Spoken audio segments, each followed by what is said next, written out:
शेतकरी मित्रांनो, पंतप्रधान किसान सन्मान निधी योजनेच्या 16व्या हप्त्याची तारीख नुकतीच जाहीर करण्यात आली आहे। 16व्या हप्त्याच्या प्रतीक्षेत असलेल्या शेतकऱ्यांना दिनांक 28 फेब्रुवारी 2024 रोजी पीएम किसान सन्मान निधी योजनेचा 16वा हप्ता दिला जाणार आहे। यवतमाळ येथे एका विशेष कार्यक्रमात माननीय पंतप्रधान नरेंद्र मोदी यांच्या हस्ते देशभरातील 9 कोटी शेतकऱ्यांना एकूण 21,000 कोटी रुपये वितरित केले जाणार आहेत।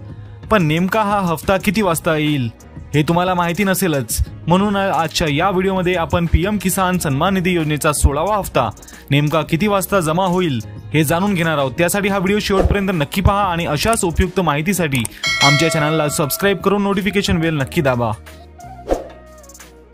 तर शेतकरी मित्रांनो, पीएम किसान सन्मान निधी योजनेचा 16वा हप्ता दिनांक 28 फेब्रुवारी 2024 रोजी यवतमाळ येथे एका विशेष कार्यक्रमात दुपारी 12 वाजता वितरित करण्यात येणार आहे। लक्षात असू द्या, दुपारी 12 वाजता पीएम किसान योजनेचा 16वा हप्ता जमा करण्यात येणार आहे। म्हणजेच दुपारी 12 वाजल्यानंतर तुमच्या खात्यात पैसे जमा व्हायला सुरुवात होऊन जाईल आणि साधारणतः 2 दिवसात सर्वच पात्र लाभार्थ्यांना हा हप्ता मिळून जाईल।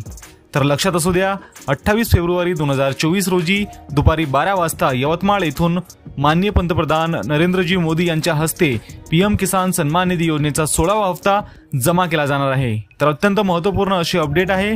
हे व्हिडिओ तुम्हाला माहितीपूर्ण आणि उपयुक्त वाटला असेल तर व्हिडिओला लाईक करा। व्हिडिओ आवडला असेल तर नक्की लाईक करा मित्रांनो, आणि शेअर जरूर करा, कारण जास्तीत जास्त शेतकरी बांधवांपर्यंत हा व्हिडिओ पोहोचलाच पाहिजे। आणि अशाच प्रकारच्या उपयुक्त माहितीसाठी चॅनलला सबस्क्राइब करून नोटिफिकेशन बेल नक्की दाबा। तर आजच्या व्हिडिओमध्ये एवढंच, भेटूयात पुढील व्हिडिओमध्ये नवीन माहितीसह। धन्यवाद।